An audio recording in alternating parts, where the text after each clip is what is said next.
Qu'est-ce qui t'est arrivé de plus terrifiant à Halloween? Je me rendais à une fête d'Halloween sur le toit d'un gratte-ciel pour retrouver mon petit ami lorsque les portes de l'ascenseur se sont ouvertes et que j'ai vu un véritable monstre. Mon ex, Henri, qui m'avait déjà frappé si fort que j'avais eu besoin d'une transfusion sanguine. Tout mon corps s'est paralysé derrière mon masque de mascarade et mon maquillage chargé. Le costume élaboré s'est soudainement senti à la fois comme une armure et un piège, tandis qu'il entrait dans l'ascenseur sans même me regarder. Henri a appuyé sur le bouton du toit et s'est appuyé contre le mur, consultant son téléphone, complètement inconscient que la femme dans le coin déguisée en docteur de la peste, c'était moi. Le masque couvrait tout sauf mes yeux, et le costume historique incluait des gants, une cape complète et des bottes qui modifièrent ma taille. Mais mon cœur battait si fort que j'étais sûre que tout le monde pouvait l'entendre. Il y avait 3 autres personnes dans l'ascenseur, ce qui me faisait me sentir légèrement plus en sécurité. En montant depuis le sous-sol du parking jusqu'au hall, un couple déguisé en zombie s'embrassait dans un coin, et un garçon déguisé en Superman envoyait des textos, créant une barrière entre Henri et moi, mais je savais que cela changerait à mesure que les gens descendraient à différents étages. L'ascenseur s'arrêta au hall et plus de personnes montèrent, me poussant davantage dans le coin, et Henri dut reculer, s'approchant de moi. Je pouvais sentir son parfum, le même qu'il portait la nuit où il m'a poussé dans les escaliers parce que j'avais souri à un serveur. Il était déguisé en Patrick Bateman de American Psycho, ce qui était si évident que ça aurait été drôle si je n'avais pas essayé de ne pas vomir de peur. « Beau costume », dit-il distraitement en passant le 3e étage. Je hochai simplement la tête, sans avoir confiance en ma voix, même avec le masque l'amortissant. Les zombies descendirent au 5e étage. Superman descendit au 8e. Au 12e étage, il ne restait plus qu'Henri, une vieille dame déguisée en sorcière, et moi. Gray m'attendait sur le toit, probablement en train de vérifier son téléphone et de se demander où j'étais. Nous avions planifié cela depuis des semaines, notre premier événement public ensemble, enfin prêt à arrêter de cacher notre relation. Mais je ne pouvais penser qu'à ce qu'Henry avait dit la dernière fois que je l'avais vu. Si je te vois un jour avec un autre homme, je le tuerai en premier pour que tu le vois. La sorcière descendit au 15e étage. Et puis, il ne restait plus qu'Henri et moi. 20 étages de plus. Mes jambes tremblaient tellement que je dus verrouiller mes genoux pour rester debout. « Super fête ce soir », dit Henri, toujours en train de consulter son téléphone. « Ça devrait être sauvage. » Je hochai à nouveau la tête, voyant les numéros d'étage défiler. 16, 17. Mon costume était trempé de sueur sous toutes les couches, et je sentais mon maquillage couler sous le masque. 22e étage, 23e, et Henri déplaça légèrement son poids, se rapprochant de moi sans sembler le remarquer. Je me collais plus fort contre le mur, me souvenant comment il faisait ça autrefois, occupant tout l'espace jusqu'à ne plus avoir où aller. L'ascenseur semblait rétrécir à chaque étage que nous franchissions. Je pensais au visage de Gray quand il m'avait demandé pourquoi j'étais si réservée sur mon passé, pourquoi je n'avais pas de réseaux sociaux, pourquoi je regardais toujours par-dessus mon épaule quand nous sortions. Je lui avais dit que je lui expliquerais un jour, mais ce n'était pas censé être ce soir-là. Pas ainsi, pas avec Henry juste là pour nous voir ensemble. 28e étage. Et mon téléphone vibra avec un message. Je savais que c'était Gray sans regarder. Probablement pour demander si j'étais proche, si j'allais bien. Henri leva les yeux à cause du bruit, mais retourna à son téléphone. Je n'osais pas toucher le mien. Je n'osais pas bouger du tout. « Tu es vraiment engagé à rester dans ton personnage », dit Henri en passant le 30e étage. « Tu n'as pas dit un mot pendant tout le trajet. » Je haussai les épaules. Le mouvement fit bruisser mon costume, et il rit. Ce rire me faisait habituellement frissonner. Il venait toujours juste avant que quelque chose de mauvais n'arrive. 32e étage. 33e, et je ne pouvais penser qu'à ce qui se passerait lorsque les portes de l'ascenseur s'ouvriraient. Gray me verrait et m'appellerait, peut-être même me prendrait dans ses bras, et Henri verrait tout. La dernière fois qu'un homme avait montré de l'intérêt pour moi alors que j'étais avec Henri, c'était juste un serveur qui avait été gentil, m'apportant du pain supplémentaire parce que j'avais mentionné que j'adorais sa focaccia. Henri avait attendu que nous soyons rentrés à la maison, puis avait maintenu ma main sur la plaque de cuisson jusqu'à ce que je promette de ne plus jamais flirter. Le serveur avait été licencié la semaine suivante après qu'Henri ait passé quelques coups de fil. 35e étage. Nous étions presque arrivés, et tout mon corps tremblait. Gray n'avait aucune idée de ce dont Henri était capable. Il n'avait aucune idée que le charmant type qu'il pourrait rencontrer à cette fête était la raison pour laquelle je vérifiais 3 fois chaque serrure et dormait avec un couteau sous l'oreiller. Enfin, nous arrivâmes sur le toit. J'essayai de sortir de l'ascenseur en courant pour rejoindre Gray. Mais Henry descendit avant moi. Il sortit de l'ascenseur, salua quelqu'un et l'embrassa chaleureusement. Je sortis de l'ascenseur et me figeai en voyant qui il étreignait. C'était Gray. Alors que les portes se refermèrent derrière moi, je vis Gray me pointer du doigt. Henry se retourna, m'observa, puis son visage s'étira en un sourire lent. Le visage de Gray s'illumina quand il me vit, et il commença à marcher vers moi avec Henry juste à côté, un bras déjà tendu comme pour m'inclure dans le groupe. Je vis la bouche de Gray s'ouvrir pour dire quelque chose, et tout mon corps se rigidifia parce qu'en environ 2 secondes, il allait se présenter, et Henry allait entendre mon nom et voir le bras de Gray autour de moi, et tout comprendre. Le sourire d'Henry s'élargit, tandis qu'il regardait mon costume, ses yeux allant du masque à la cape et retour. Je pouvais le voir en train d'essayer de déchiffrer quelque chose. Ce regard sur son visage, comme lorsqu'il vérifiait mon téléphone pour trouver des preuves que je le trompais. Même si je ne l'avais jamais fait, Gray me rattrapa et prit ma main, me tirant un pas en avant. Et je l'entendis commencer à parler de la docteure de la peste dont je lui avais parlé à tout le monde. Mon cerveau criait de courir, mais mes jambes ne bougeaient pas. Et j'étais coincée là, regardant ce cauchemar se dérouler au ralenti, alors que la musique de la fête jouait et que les gens riaient autour de nous comme si tout était normal. Henry fit un pas de plus, et je pus sentir à nouveau son parfum et voir la tension dans sa mâchoire. Ce regard qu'il posait juste avant de décider que quelqu'un avait besoin d'une leçon. J'agrippai le bras de Gray si fort que mes doigts s'enfoncèrent dans sa chemise et je le tirai en arrière de toutes mes forces, le faisant presque trébucher. Ma voix sortit étrange et tendue à travers le masque quand je réussis à dire que nous devions parler immédiatement. Gray avait l'air confus, mais je le tirai déjà loin d'Henry et vers le bord du toit. Je pouvais sentir Henry nous observer. Et quand je regardais en arrière, son sourire avait changé en autre chose. Quelque chose qui ressemblait à quelqu'un résolvant une énigme et s'en réjouissant trop. Gray me demandait ce qui n'allait pas, mais je ne pouvais pas encore répondre. Je ne pouvais pas parler parce que ma gorge était serrée, et je ne pouvais penser qu'à m'éloigner d'Henry avant qu'il ne découvre. Nous passâmes à côté d'un groupe de personnes déguisées en personnages de films d'horreur, et je baissai la tête, tirant Gray plus vite, mes mains tremblant tellement que je peinais à le tenir. Je vis une grande unité de chauffage près du côté du bâtiment et traînai Gray derrière elle, plaçant le métal entre nous et Henry. Mes mains tremblaient tellement que je dus m'agripper à sa chemise juste pour rester debout. Je pouvais sentir la sueur couler dans mon dos sous toutes les couches du costume. Gray me regardait avec inquiétude, tout son visage exprimant la préoccupation, et me demandait encore ce qui se passait, pourquoi j'agissais ainsi. Je me forçai à lâcher sa chemise et à respirer, puis réussis à lui demander qui était cet homme qui l'avait étreint, comment je le connaissais, où nous nous étions rencontrés. Ma voix sonnait désespérée même pour moi, et je la haïssais.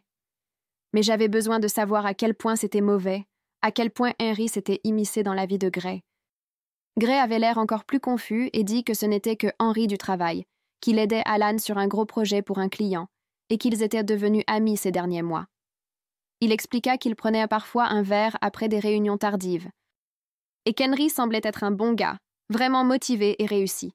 Chaque mot m'a frappé comme un coup de poing, car ce n'était pas une simple coïncidence. Henry n'était pas juste un type qui se retrouvait à la même fête par hasard.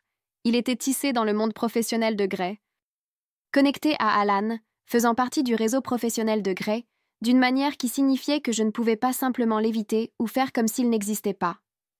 Gray demanda pourquoi cela avait tant d'importance, et pourquoi je tremblais comme si j'avais vu un fantôme.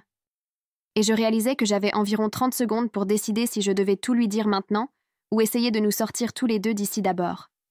Je dis à Gray à travers le masque que nous devions partir immédiatement, que je lui expliquerais tout, mais qu'il fallait partir tout de suite.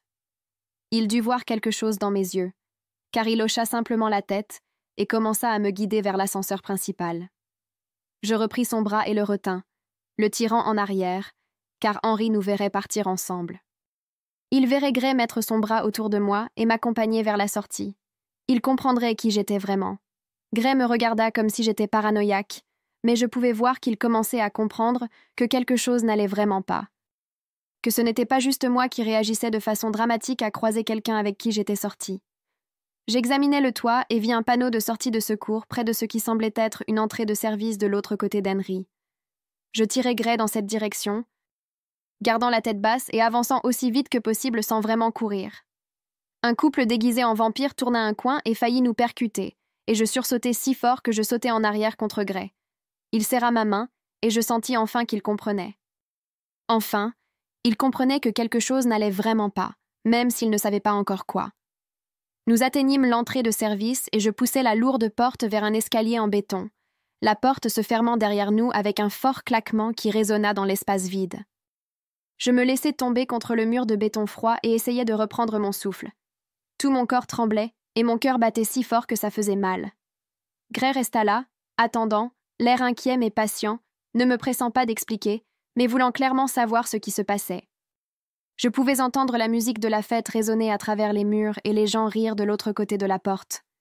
Tous ces sons normaux d'Halloween semblaient complètement faux par rapport à la terreur qui parcourait mon corps.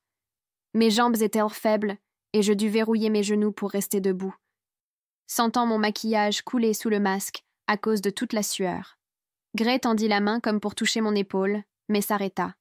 Peut-être sentait-il que j'avais besoin d'espace, que je me maintenais à peine. Je pris plusieurs respirations profondes et essayai d'arrêter de trembler suffisamment pour parler vraiment, pour expliquer pourquoi nous venions de fuir son ami du travail, comme s'il était dangereux. Je demandai à Gray à quel point il connaissait vraiment Henry, s'ils étaient vraiment amis ou juste collègues amicaux, et je pus entendre combien je semblais désespérée. Gray dit qu'ils étaient amicaux, mais pas très proches. Surtout des choses professionnelles, prendre un verre pour parler du projet ou autre. Il demanda pourquoi cela importait tant, pourquoi je tremblais ainsi pour un type de son bureau. Je pus le voir essayer de comprendre. Essayant de saisir pourquoi sa petite amie venait de le traîner hors d'une fête et semblait avoir une attaque de panique dans un escalier. Une partie de moi voulait mentir, inventer une excuse sur le fait de se sentir malade ou d'avoir eu une mauvaise expérience avec quelqu'un qui ressemblait à Henry. Mais je savais que ça ne marcherait plus, pas après la façon dont j'avais réagi. Gray s'approcha doucement de mon masque et je le laissai le soulever juste assez pour voir mon visage. Mon maquillage était taché par la sueur et coulait probablement sur mes joues en stries noires. Et je savais que mes yeux avaient l'air sauvages et effrayés. Il étudia mon visage une seconde, et je le regardais essayer de comprendre ce qui pouvait m'effrayer autant, ce qui pouvait me transformer d'excitée à propos de notre premier événement public ensemble en ce désastre tremblant caché dans un escalier. Il semblait inquiet et confus, mais ne reconnaissait pas encore le niveau de panique. Il ne comprenait pas que ce n'était pas juste de l'anxiété ou de la maladresse sociale. Je me forçais à dire les mots que je n'avais jamais voulu lui dire, la vérité que je cachais depuis que nous avions commencé à sortir ensemble. Je réussis à lâcher que Henry m'avait gravement blessée, ma voix se brisant sur le dernier mot. Je dis à Gray qu'Henry était mon ex, qu'il m'avait envoyé à l'hôpital et qu'il avait menacé de tuer quiconque sortirait avec moi après lui, et qu'il ne pouvait pas savoir qui j'étais ou que nous étions ensemble. Les mots sortirent en déferlante, et je vis le visage de Gray changer à mesure qu'il traitait ce que je disais. Je le vis passer de confus à choqué, puis à quelque chose qui semblait être de la colère mêlée à l'incrédulité. Je continuai à parler, lui racontant la transfusion sanguine, les escaliers et la plaque de cuisson. Toutes ces choses que je n'avais jamais voulu dire à voix haute, surtout pas à Gray, surtout pas ainsi, dans un escalier en béton, alors qu'Henry était quelque part au-dessus de nous, probablement essayant de comprendre où nous étions allés. Le visage de Gray changea si rapidement que je pus le voir essayer de tout traiter à la fois, passant de confus à choqué à quelque chose qui semblait vouloir remonter en courant et confronter Henry sur le champ. Il ouvrit la bouche et je sus ce qu'il allait dire.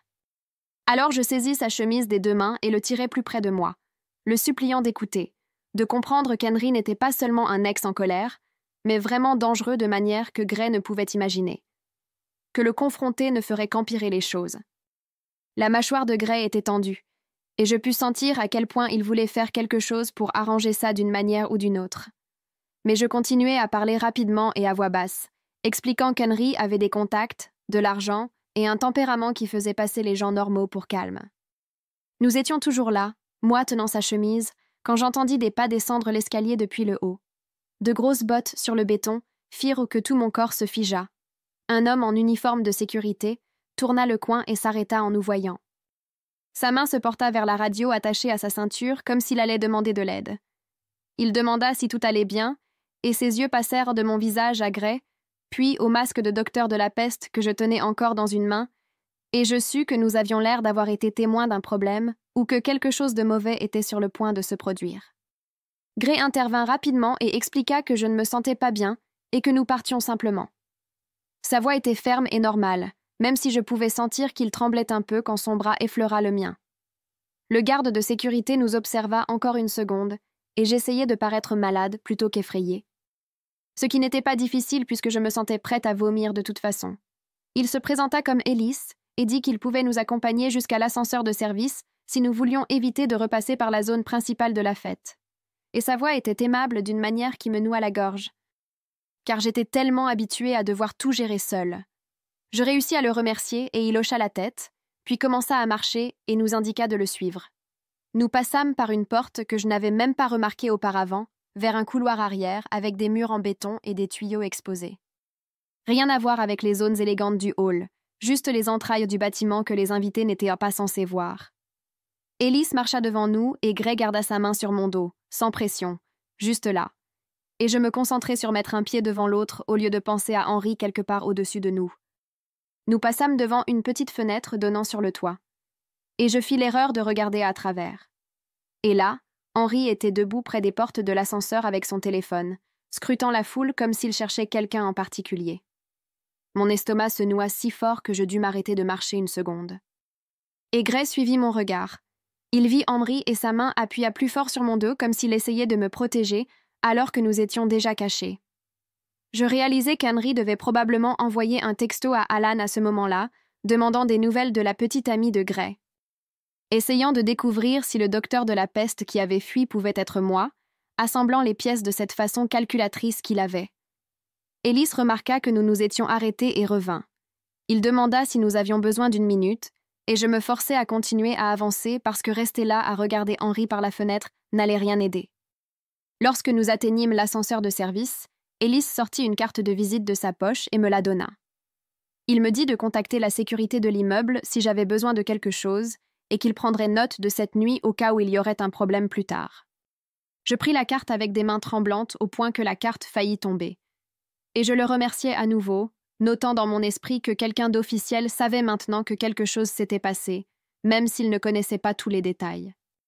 L'ascenseur de service s'ouvrit, et Gray et moi entrâmes, et Ellis tint la porte un instant et nous dit de rentrer chez nous en toute sécurité, puis laissa la porte se refermer. Dans le parking, je marchais vers ma voiture avec des jambes qui semblaient pouvoir me lâcher à tout moment. Et Gray demanda encore s'il devait me suivre jusqu'à la maison, mais je lui dis que j'avais besoin d'espace ce soir pour tout digérer. Je montai dans ma voiture et essayais de mettre la clé dans le contact, mais mes mains tremblaient trop et je dus m'arrêter.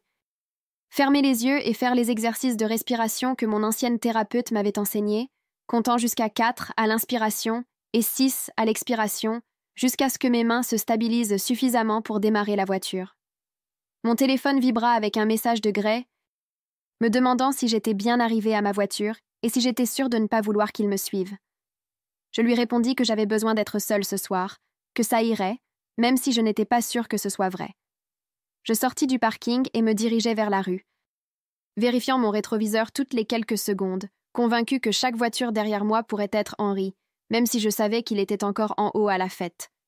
Mes mains serrèrent le volant si fort que mes phalanges devenaient blanches et que mes doigts commençaient à me faire mal.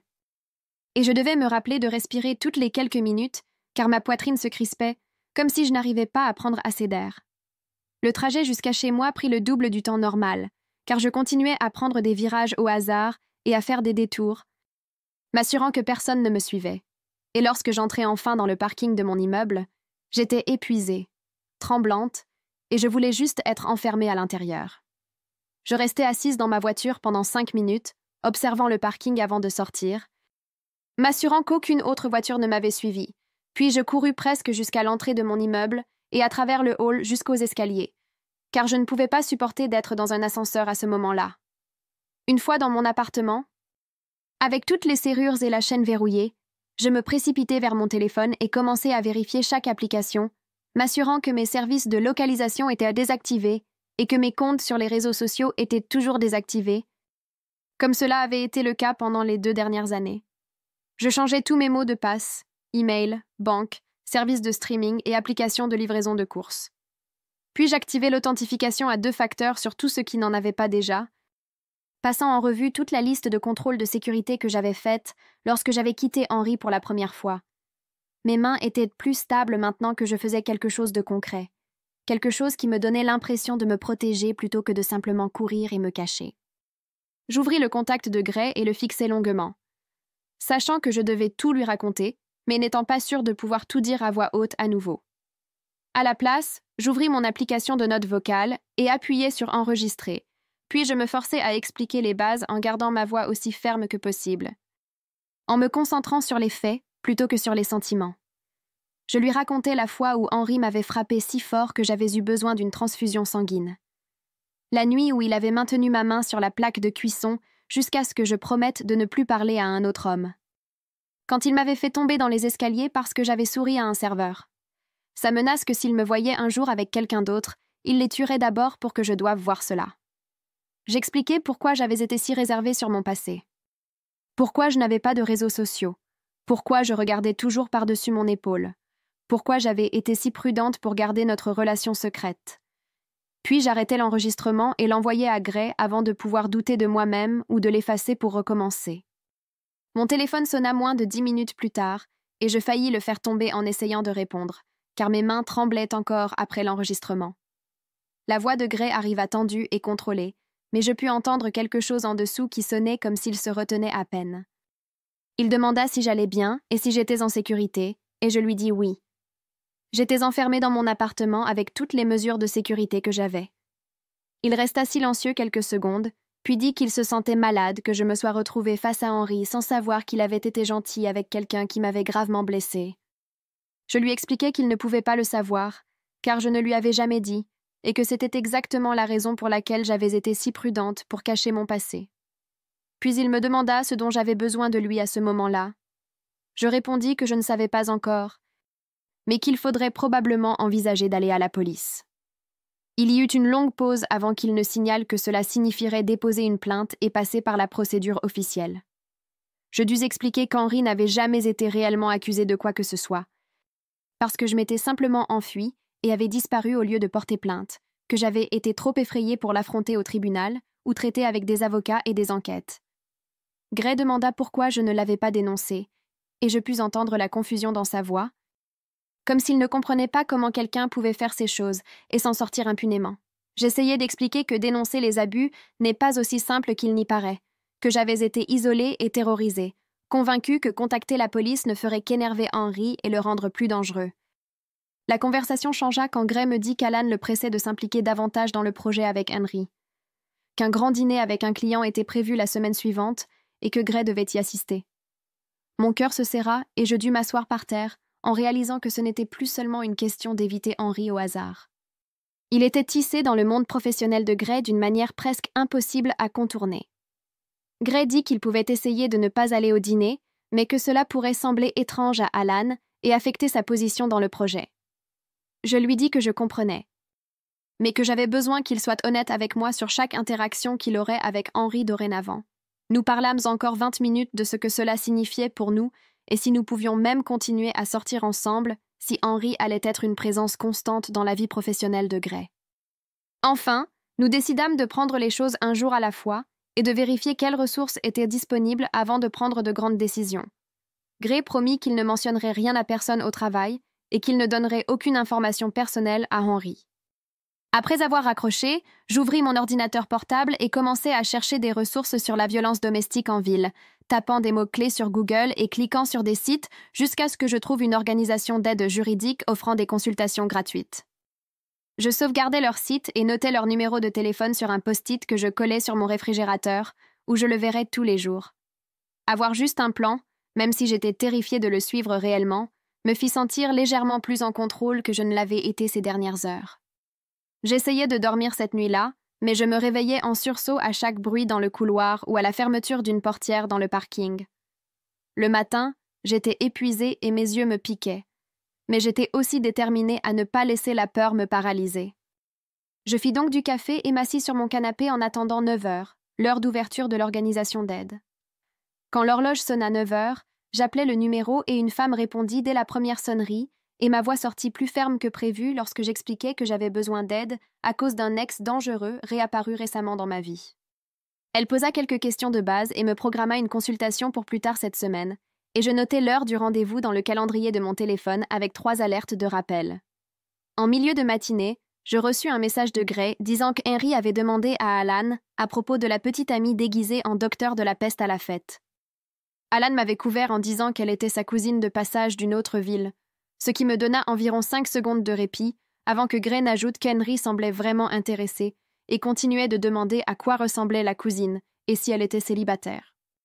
Je lus ce message 3 fois et sentis mes mains recommencer à trembler, car cela signifiait qu'Henry enquêtait activement, essayant de découvrir si le docteur de la peste pouvait être moi. Je passai l'heure suivante à vérifier mon appartement et à contrôler chaque serrure de fenêtre et chaîne de porte, les testant 2 fois pour m'assurer qu'elles étaient sûres. C'est alors que je réalisais avec une horreur croissante qu'Henry savait dans quel quartier je vivais, parce qu'il m'y déposait avant que j'aie ma propre voiture et que je dépende de lui pour le transport.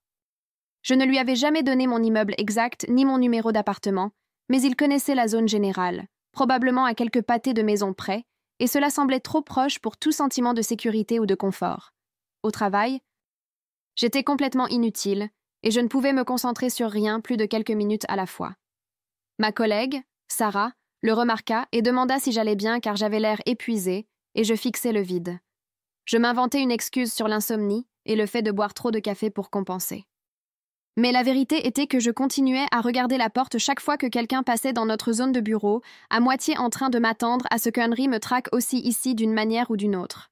Pendant ma pause déjeuner, je sortis dans ma voiture pour manger et remarquai une berline sombre à l'arrêt de l'autre côté du parking, avec quelqu'un assis sur le siège du conducteur.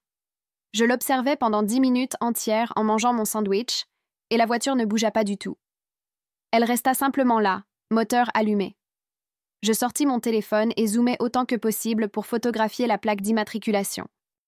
Mes mains tremblant si fort que je dus prendre 4 photos avant d'en obtenir une suffisamment nette pour lire les chiffres. J'ouvris un nouveau document sur mon téléphone et le nommai « Registre de preuves ». Puis j'écrivis la date, l'heure et le lieu, ainsi que le numéro de plaque et une description de ce que je pouvais voir du conducteur à travers les vitres teintées. Cela semblait paranoïaque et peut-être même fou, mais cela me semblait aussi nécessaire, comme si je construisais une sorte de dossier, même si je ne savais pas encore à quoi il servirait, ni si quelqu'un le prendrait un jour au sérieux. Cette nuit-là, je ne pus me résoudre à éteindre aucune lumière dans mon appartement, et je dormis avec mon téléphone complètement chargé sur l'oreiller à côté de moi et le couteau de nouveau sous mon matelas, là où il avait vécu pendant 2 ans avant que je rencontre Gray. Je détestais revenir à ce niveau de peur.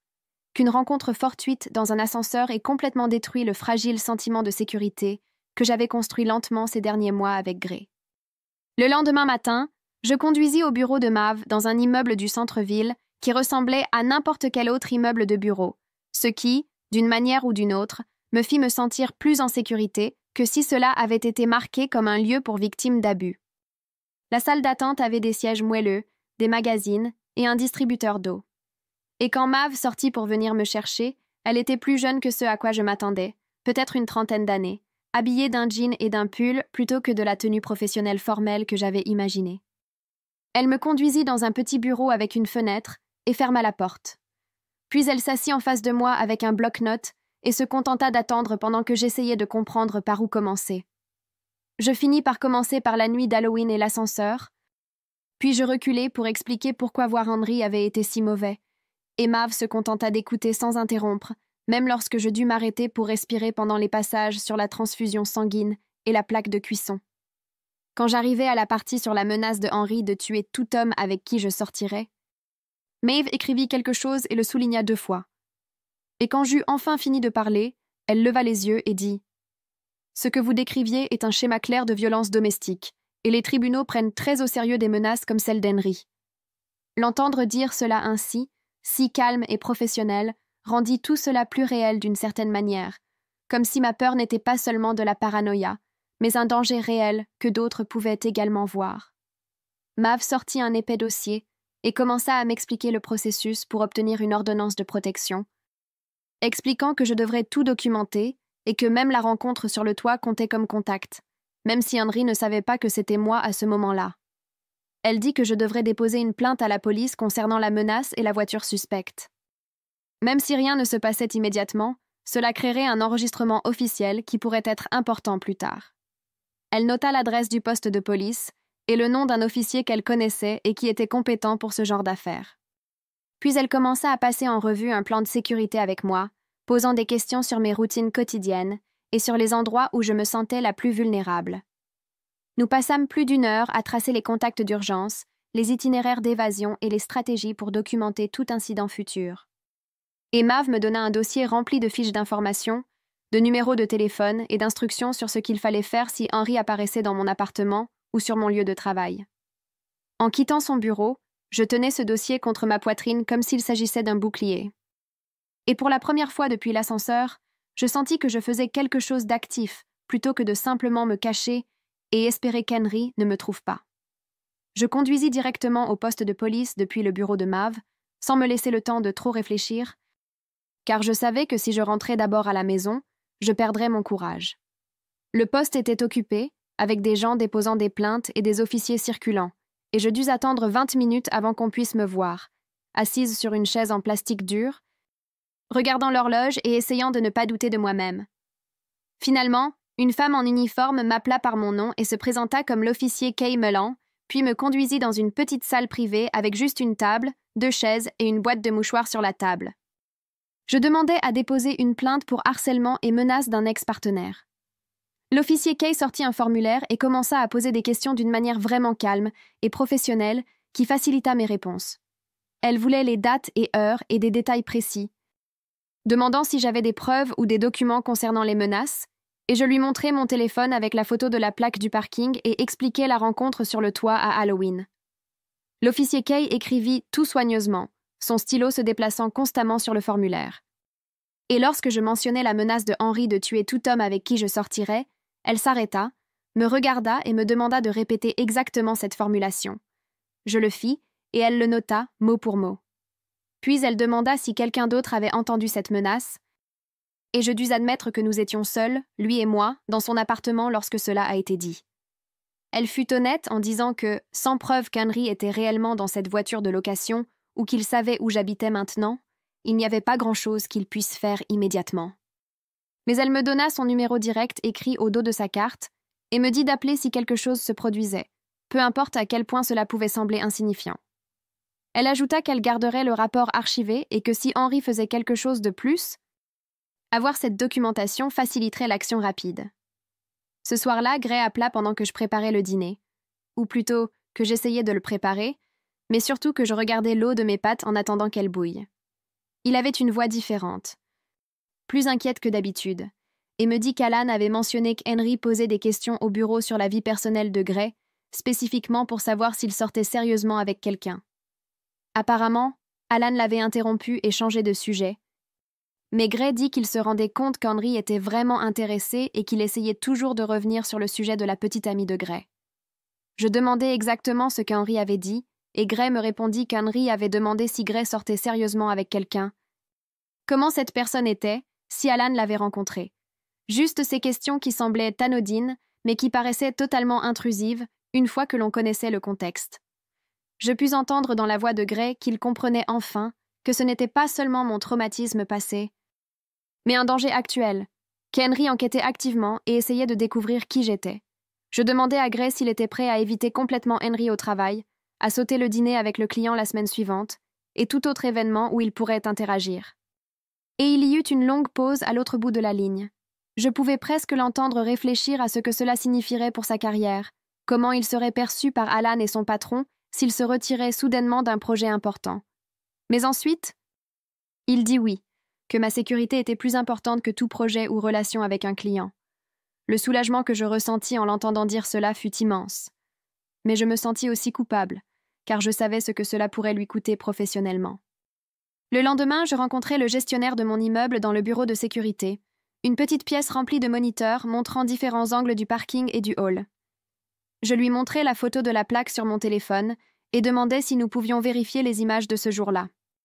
Il les sortit et nous parcourûmes des heures de vidéos granuleuses jusqu'à ce que nous trouvions une vue partielle de la même voiture garée dans le coin du garage pendant plus d'1 heure. Le gestionnaire nota la date et l'heure et dit qu'il alerterait le personnel de l'accueil pour qu'il surveille ce véhicule et m'appelle immédiatement s'il revenait. Il se proposa également de m'accompagner jusqu'à ma voiture les soirs où je travaillais tard. Avoir quelqu'un d'officiel dans mon immeuble au courant de la situation me fit me sentir légèrement plus en sécurité, comme si je n'étais pas complètement seule dans cette affaire. Gray me renvoya plus tard dans l'après-midi des captures d'écran, des messages textes d'Henry posant ces questions vraiment anodines sur le fait que Gray sortait avec quelqu'un et comment cette personne était. Des messages qui sembleraient totalement normaux et amicaux si l'on ne savait pas qu'Henry était mon ex violent cherchant des informations. Un message demandait si la petite amie de Gray aimait les fêtes d'Halloween. Un autre demandait si elle vivait près d'ici. Des phrases toutes simples comme si Henry discutait simplement, mais chaque question donnait l'impression qu'il se rapprochait petit à petit. Je sauvegardai les captures d'écran dans un nouveau dossier sur mon téléphone intitulé « Preuves » et les ajoutai au document que j'avais commencé. Et je sentis mes mains trembler en écrivant les dates et heures, car je voyais à quel point Henry était persistant, déterminé à découvrir qui j'étais. Je rentrai chez moi du travail cet après-midi-là et trouvai un petit bouquet de fleurs devant la porte de mon appartement. Juste des fleurs bon marché de supermarché dans du papier plastique transparent, sans carte ni note. Mon premier réflexe fut d'appeler la police, mais je pris plutôt mon téléphone et les photographiai sous tous les angles, prenant des gros plans des fleurs, de l'emballage et de l'endroit où elles étaient déposées contre ma porte. Puis je retournai à ma voiture, pris un sac plastique du coffre et l'utilisai pour ramasser les fleurs sans les toucher directement, mes mains tremblant tout le temps pendant que je les portais à la poubelle derrière l'immeuble. Je les jetai et restai là 1 minute simplement à respirer, essayant de me calmer assez pour remonter dans mon appartement, car même si je n'avais aucune preuve qu'Henry avait laissé ses fleurs, je ne pouvais penser à personne d'autre qui aurait pu le faire sans carte. Et l'idée qu'il sache exactement où j'habitais me fit ressentir un froid dans tout le corps.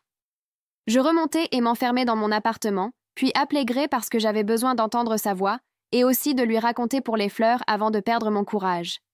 Il répondit dès la première sonnerie et demanda immédiatement si j'avais accidentellement mentionné mon quartier à Henry ou à Alan, et je pus entendre la culpabilité percer dans sa voix avant même que j'explique ce qui s'était passé. Je lui racontai que j'avais trouvé les fleurs sans carte et que je les avais jetées.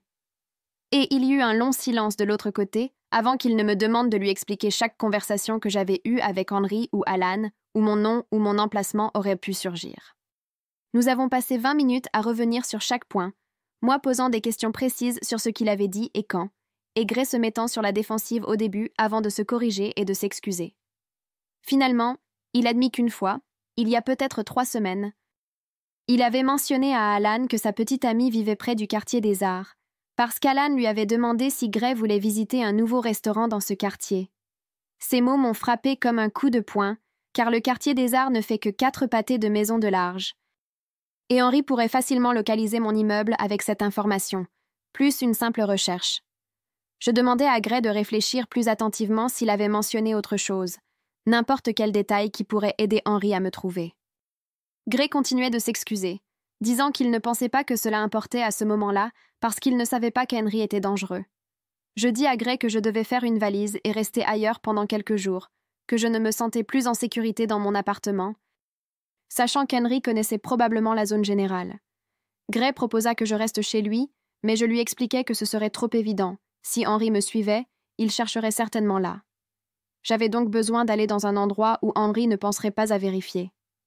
J'appelai mon amie Reese pendant que je mettais des vêtements et des articles de toilette dans mon sac de sport, et elle répondit avec de la musique forte en fond avant de sortir pour mieux m'entendre. Quand je lui demandai si je pouvais rester sur son canapé quelques nuits, elle ne posa même pas de questions, elle me dit simplement de venir quand je voulais, et qu'elle préparerait le canapé avec des draps propres. Reese habite de l'autre côté de la ville, dans un immeuble avec une véritable sécurité, caméra et réceptionniste la nuit. La distance par rapport à mon quartier me fit sentir plus en sécurité, même si je savais qu'Henry pourrait me trouver n'importe où s'il le voulait vraiment. Je pris mon ordinateur portable et le chargeur de téléphone, ainsi que le dossier contenant toute ma documentation sur Henry, puis je vérifiai chaque serrure de fenêtre une fois de plus avant de partir. Le trajet jusqu'au domicile de Reese dura 30 minutes et je vérifiai mes rétroviseurs tout le long du chemin, convaincu que chaque phare derrière moi appartenait à Henry, me suivant vers ma nouvelle cachette. Reese m'ouvrit à 21h et m'attira dans son appartement sans poser de questions, pointant simplement le canapé déjà préparé avec couverture et oreiller, et me dit de me mettre à l'aise. Une fois mon sac posé et mon souffle retrouvé, je dis à Rhys que j'avais besoin de pratiquer ce que je dirais au tribunal si je demandais une ordonnance de protection. Elle prit un cahier et un stylo et s'assit en face de moi, prête à écouter. Je commençais à raconter à voix haute l'histoire avec Henry, essayant de garder ma voix ferme et de me tenir uniquement aux faits, comme Mav me l'avait dit, mais je me sentais toujours dépassée et je me précipitais sur les parties concernant la peur. Rhys m'arrêta 2 fois pour me rappeler de respirer et d'y aller plus lentement, prenant des notes sur les dates et incidents spécifiques à inclure dans ma déclaration. Nous passâmes plus d'1 heure à tout passer en revue, pendant que Rhys organisait mes pensées sur papier, créant un plan commençant par l'histoire de l'abus et finissant par l'apparition des fleurs à ma porte.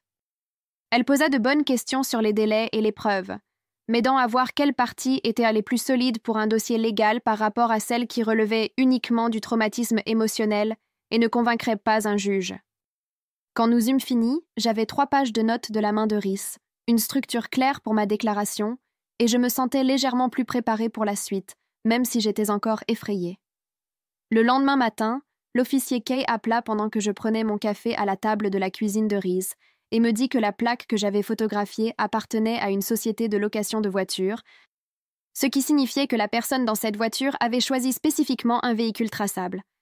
Elle ajouta cette information à mon rapport de police et expliqua que le comportement d'Henry empirait clairement, me recommandant vivement de poursuivre la demande d'ordonnance de protection temporaire, car attendre pourrait être dangereux. Je la remerciai et promis que j'irais au tribunal bientôt, puis je restai là, regardant mon téléphone après avoir raccroché, car le détail de la voiture de location rendait tout plus réel et planifié. 1 heure plus tard, Gray envoya un message disant qu'Alan avait mentionné qu'Henry était considéré pour une promotion qui lui donnerait plus de responsabilités face aux clients et un meilleur salaire, et je me sentis malade en lisant ces mots, assise sur un canapé prêté, me cachant de lui. L'injustice me frappa de plein fouet. La vie professionnelle d'Henry s'améliorait pendant que j'étais déplacée de mon appartement et effrayée de sortir seule. Et la colère qui surgit fut assez forte pour que je décide sur le champ de poursuivre l'ordonnance de protection. Peu importe le coût pour la carrière de Gray. Je pris mon téléphone et rédigeai un courriel à Ellis, de la sécurité de l'immeuble, lui demandant s'il serait prêt à écrire une brève déclaration sur le fait qu'il m'avait trouvée en détresse dans l'escalier la nuit d'Halloween. Ellis répondit 2 heures plus tard avec un rapport d'incident professionnel, décrivant la date et l'heure, et mon état de peur visible quand il m'avait vu, et je le sauvegardai immédiatement dans mon dossier de preuves, reconnaissante qu'une personne officielle ait documenté ce moment. Je transmis le rapport d'Ellis à Mav et lui demandai si nous pouvions nous rencontrer bientôt pour constituer mon dossier judiciaire. Elle répondit qu'elle avait du temps cet après-midi si je pouvais passer à son bureau. À 15 heures, je rencontrai Mav au centre de défense et nous étalâmes tout sur sa table de conférence. Organisant les documents dans un ordre clair, retraçant l'histoire du danger croissant.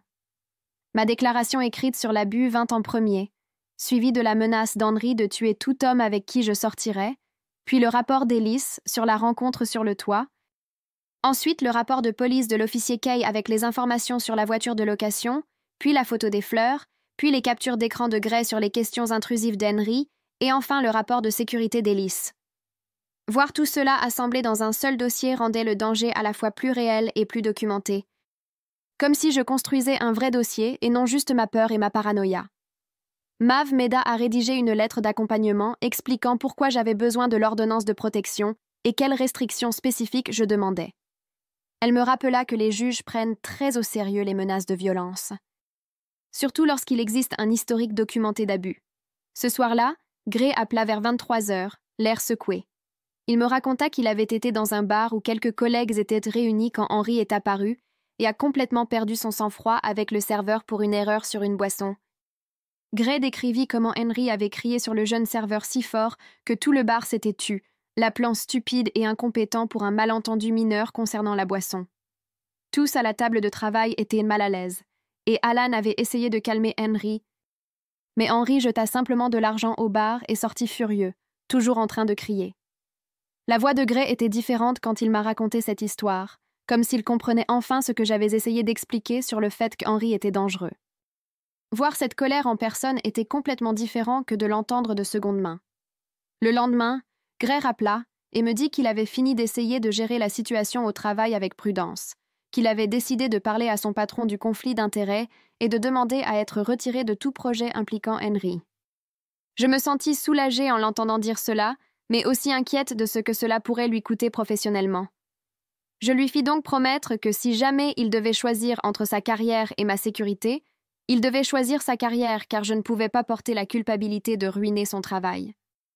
Gray resta silencieux pendant 1 minute avant de dire que ma sécurité était plus importante que n'importe quel projet ou promotion et qu'il avait déjà pris sa décision. 2 jours plus tard, Gray se rendit au poste de l'officier Kay et présenta une déclaration formelle écrite décrivant le comportement menaçant d'Henry au bar et toutes les questions persistantes qu'Henry posait à propos de la petite amie de Gray, reliant les points entre le tempérament violent d'Henry et son intérêt focalisé sur la vie personnelle de Gray. L'officier Kay m'appela cet après-midi-là pour me dire qu'elle avait ajouté la déclaration de Gray à mon dossier et que cela renforçait considérablement ma demande. Avoir un témoin tiers décrivant la colère d'Henry et son schéma de tentative d'obtenir des informations sur moi. Le lendemain matin, j'ouvris mes emails professionnels et mon estomac se noua en voyant un message provenant d'une adresse que je ne reconnaissais pas. Juste une chaîne aléatoire de chiffres et lettres. La ligne d'objet était vide, et quand je l'ouvris, il n'y avait que 4 mots dans le corps du message. « Tu me manques ». En dessous, il y avait une photo jointe, et je sus que je ne devais pas l'ouvrir. Mais mes mains cliquèrent déjà avant que mon cerveau ne puisse les arrêter. L'image se chargea et montrait mon immeuble de bureau pris depuis le parking. L'angle suggérait que la personne qui avait pris la photo était assise dans une voiture près de l'entrée où je me gare tous les jours. Je renvoyai immédiatement l'email à l'officier Kay sans répondre. Mes mains tremblaient tellement que je dus appuyer mon téléphone contre le bureau pour qu'il ne tombe pas. Elle me rappela 20 minutes plus tard et me dit de conserver l'email original avec toutes les informations de l'entête intactes, car cela pourrait aider à tracer sa provenance. Sa voix était calme et professionnelle, mais je percevais l'inquiétude sous-jacente lorsqu'elle me demanda si je me sentais en sécurité pour aller travailler ce jour-là. Je lui dis que j'avais déjà appelé pour dire que j'étais malade et que je resterais à l'appartement de Rhys, que je ne pouvais me concentrer sur rien en sachant qu'Henry avait surveillé mon lieu de travail de près, au point de le photographier.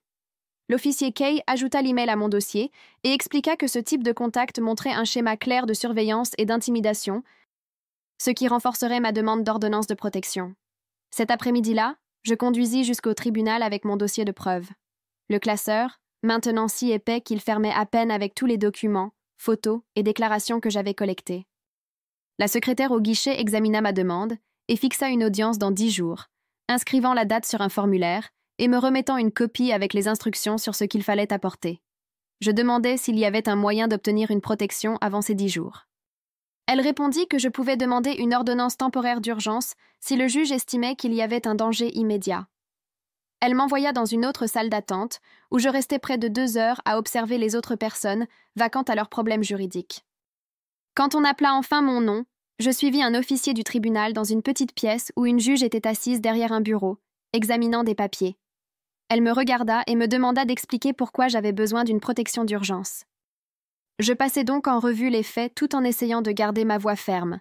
La transfusion sanguine, le brûleur de la cuisinière, la menace de mort, la rencontre sur le toit, les fleurs, la surveillance de la voiture de location, la déclaration de Gray sur la colère d'Henry, et maintenant l'email avec la photo de mon lieu de travail. La juge lut attentivement mon dossier de preuves, feuilletant chaque onglet et étudiant les photos et déclarations. Quand elle eut fini, elle me regarda et dit qu'elle accordait l'ordonnance temporaire d'urgence avec effet immédiat. Elle expliqua qu'Henry serait notifié par des documents lui demandant de rester à distance de moi et que tout contact ou approche constituerait une violation pouvant entraîner son arrestation. Je ressentis un soulagement si intense que ce fut presque physique. Mais juste derrière vint la terreur de la façon dont Henry réagirait à la réception de ces documents. L'officier Kay coordonna avec le bureau du shérif pour notifier Henry à son gymnase, utilisant les informations fournies par Alan sur l'emploi du temps régulier d'Henry. La notification eut lieu 2 jours plus tard lors de sa séance matinale habituelle, et je passai toute la journée à l'appartement de Rhys, à peine capable de fonctionner. Je vérifiais mon téléphone toutes les quelques minutes, espérant recevoir une notification indiquant que tout s'était bien passé ou qu'Henry avait explosé et fait quelque chose de violent. L'officier Kay m'envoya un message vers midi pour dire que la procédure était terminée et qu'Henry avait accepté les papiers sans incident, même si l'adjoint avait précisé qu'il était resté très calme et immobile en les lisant. Ce soir-là, J'étais allongée sur le canapé de Reese en essayant de regarder un film lorsque mon téléphone vibra avec une notification d'un ancien compte de réseau social que j'avais oublié. Le message provenait d'un profil sans photo et avec un nom générique. Juste 2 phrases qui me glacèrent le sang. C'est une erreur et tu le sais. Je pris immédiatement une capture d'écran du message et signalai à la fois le message et le compte à la plateforme. Puis envoyai tout à l'officier Kay, qui m'appela immédiatement. Elle confirma que cela constituait une violation de l'ordonnance temporaire, puisque Henry avait été explicitement informé de ne pas me contacter, directement ou indirectement, par quelque moyen que ce soit. Elle dit qu'elle documenterait la violation et l'ajouterait aux preuves pour l'audience complète, et que si Henry me contactait à nouveau, il pourrait être arrêté. Le lendemain après-midi, Reese rentra de ses courses, visiblement choquée, et me dit qu'elle avait vu quelqu'un correspondant à la description d'Henry de l'autre côté de la rue de son immeuble. Elle avait immédiatement appelé la police et était restée dans sa voiture jusqu'à leur arrivée. Mais à leur arrivée, la personne était partie. Quoi qu'il en soit, ils prirent sa déposition et l'ajoutèrent à mon dossier, documentant qu'Henry semblait avoir localisé où je me trouvais, malgré toute ma prudence pour ne laisser aucune trace. 2 policiers répondirent à l'appel de Reese et patrouillèrent dans le secteur pendant plus d'1 heure, passant plusieurs fois devant son immeuble et inspectant les rues avoisinantes. L'un d'eux appela Henry directement pour l'avertir qu'ils étaient au courant de sa présence près de mon emplacement et que tout contact ultérieur entraînerait une arrestation immédiate. J'entendis l'officier Kay transmettre cette information par téléphone et ressentis un étrange mélange de soulagement d'avoir été averti et de pure terreur, craignant que ces avertissements ne suffisent pas à l'arrêter. Gray a appelé ce soir-là et m'a dit qu'Alan l'avait contacté pour lui annoncer que les ressources humaines avaient ouvert une enquête sur Henry après avoir reçu une plainte anonyme concernant son comportement agressif envers ses collègues. Gray soupçonnait que le serveur de l'incident avait déposé la plainte après avoir été témoin de l'explosion de colère d'Henry à propos de la mauvaise boisson. Alan mentionna qu'Henry avait été écarté de toutes les réunions face aux clients pendant la durée de l'enquête, ce qui signifiait que les conséquences professionnelles commençaient enfin à le rattraper de manière réellement significative. Le lendemain, Gray publia quelque chose sur Instagram pour sensibiliser à la violence domestique, sans mentionner de nom, mais sa position était totalement claire. Il bloqua Henry sur toutes les plateformes et dit à Alan qu'il n'était plus disposé à travailler sur aucun projet impliquant Henry de quelque manière que ce soit. Je fus touchée par ce soutien visible, bien que je sache que cela pourrait lui coûter professionnellement. Car prendre une position si publique pouvait créer des problèmes avec les collègues travaillant avec Henry. 3 jours avant l'audience, Mav et moi nous sommes rencontrés dans un café pour préparer mon témoignage, assises dans un coin à l'arrière où nous pouvions parler en privé. Elle me conseilla de rester calme et factuelle en décrivant les abus, me rappelant que le juge avait besoin d'entendre des incidents spécifiques avec dates et détails, plutôt que des déclarations générales sur la peur. Nous avons pratiqué les réponses aux questions que le juge pourrait poser, et elle m'expliqua à quoi ressemblerait l'audience, qui serait présent dans la salle et dans quel ordre les choses se dérouleraient.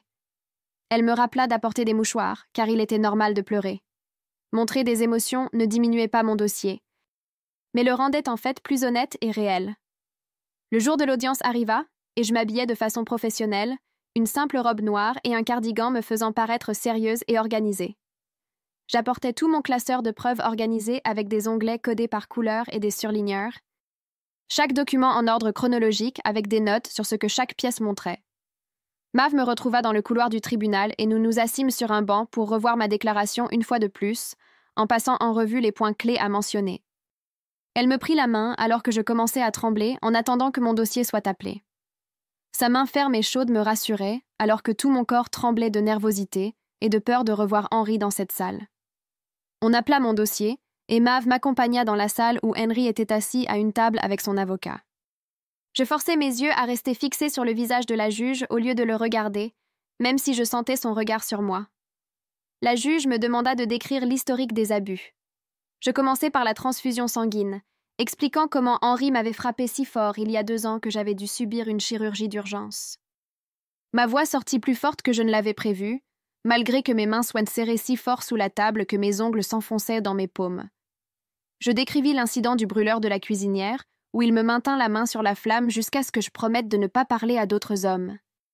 Je racontai la menace de mort qu'il avait faite la dernière fois que je l'avais vu, menaçant de tuer quiconque je fréquentais.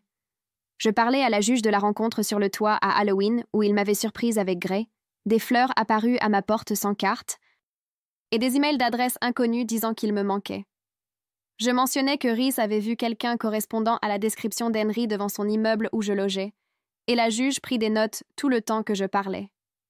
Son expression était sérieuse et concentrée. Ma voix resta majoritairement ferme malgré tout, bien que tout mon corps tremblât. Quand j'eus terminé, la juge demanda à Henry s'il voulait répondre.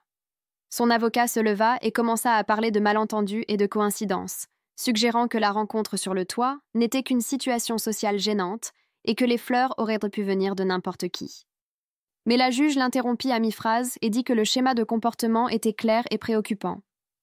Elle étendit l'ordonnance de protection pour une année complète et ajouta des dispositions spécifiques. Henry ne pouvait pas me contacter directement ou indirectement, ne pouvait pas s'approcher à moins de 150 mètres de ma maison ou de mon lieu de travail, et ne pouvait pas contacter quelqu'un que je connais pour se renseigner sur moi. Le soulagement qui m'envahit fut si intense que je me sentis étourdie. Mais je gardai mon visage neutre car Henry était toujours dans la salle, et je ne voulais pas qu'il voie à quel point j'avais eu peur. La sécurité du tribunal s'approcha d'Henry et de son avocat et leur expliqua qu'ils devaient sortir par une autre porte pour éviter de se croiser dans le couloir. Je vis Henry se lever et marcher vers une sortie latérale avec son avocat derrière lui. La porte se referma derrière eux et mes jambes cessèrent soudainement de me soutenir. Je m'assis donc lourdement sur le banc le plus proche, tandis que Mav posait sa main sur mon épaule et me disait que j'avais vraiment bien fait là-dedans. Au cours de la semaine suivante, je commençais à apporter des changements importants à ma routine, changeant mes horaires de travail à différentes heures. Ainsi, j'arrivais et partais à des moments imprévisibles, au lieu des mêmes horaires qu'Henry aurait pu mémoriser. Je m'inscrivis à différents cours de gym dans un nouvel endroit de l'autre côté de la ville. Échangeais mon café habituel près de mon appartement pour un près de mon bureau. Je commençais à faire mes courses dans un supermarché différent dans un quartier différent, et je variais les jours où j'y allais, pour qu'aucun schéma ne puisse être suivi. Mav m'aida à élaborer ce plan pour rendre mes déplacements moins prévisibles, et suivre chaque changement me faisait sentir que je reprenais le contrôle au lieu de simplement réagir à la peur. Gray et moi eûmes une longue conversation sur notre relation maintenant que tout était mis à nu, et nous convînmes de prendre les choses calmement avec une honnêteté totale sur tout contact partagé ou chevauchement possible avec Henry. Nous rédigeâmes un accord simple sur papier selon lequel aucun de nous ne garderait de secret sur des informations liées à Henry, même si elles semblaient petites ou insignifiantes, car ces petits détails m'avaient protégée quand j'en avais le plus besoin. Gray promit de me dire immédiatement si Henry tentait de le contacter ou si Alan mentionnait quelque chose à propos d'Henry au travail. Et je promis de lui signaler tout incident suspect ou changement dans mon plan de sécurité. Cette nuit-là, je dormis 8 heures d'affilée dans l'appartement de Rhys, la première nuit complète de repos ininterrompue depuis Halloween. À mon réveil, je me sentis presque normale pour la première fois depuis des semaines. Rhys préparait des pancakes dans sa petite cuisine et je lui dis que c'était le premier matin où je ne m'étais pas réveillée le cœur déjà accéléré, où ma première pensée n'avait pas été de vérifier les serrures ou de regarder par les fenêtres. Le lendemain, Rhys m'accompagna de nouveau dans mon propre appartement et nous fîmes ensemble une révision complète de sécurité, vérifiant les nouvelles serrures installées pendant que je logeais chez elle. Nous testâmes la caméra de sécurité dans le couloir pour nous assurer qu'elle enregistrait correctement. Nous plaçâmes du spray au poivre près de la porte principale et un autre pot près de ma table de nuit. Revenir dans mon propre espace ressemblait à reprendre quelque chose qu'Henry avait essayé de me prendre, et j'étais fière de moi de ne pas laisser la peur me tenir éloignée pour toujours. Gray m'envoya un message ce soir-là avec des nouvelles d'Alan. La suspension d'Henry du travail avait été prolongée pendant que les RH complétèrent leur examen complet des plaintes à son encontre, et le grand projet qu'Henry dirigeait avait été entièrement réaffecté à une autre équipe. L'officier Kay m'appela le même jour pour confirmer qu'Henry n'avait pas violé l'ordonnance de protection depuis l'audience et me donna son numéro direct pour appeler à tout moment si cela changeait. Elle me dit que la phase initiale de rapport était officiellement terminée maintenant que l'ordonnance était en vigueur, mais qu'elle garderait le dossier actif au cas où j'aurais besoin d'ajouter quelque chose plus tard. Mav me met en contact avec un thérapeute spécialisé dans les traumatismes qui travaille spécifiquement avec les survivants de la violence domestique. Et je programme mon rendez-vous d'admission pour la semaine suivante.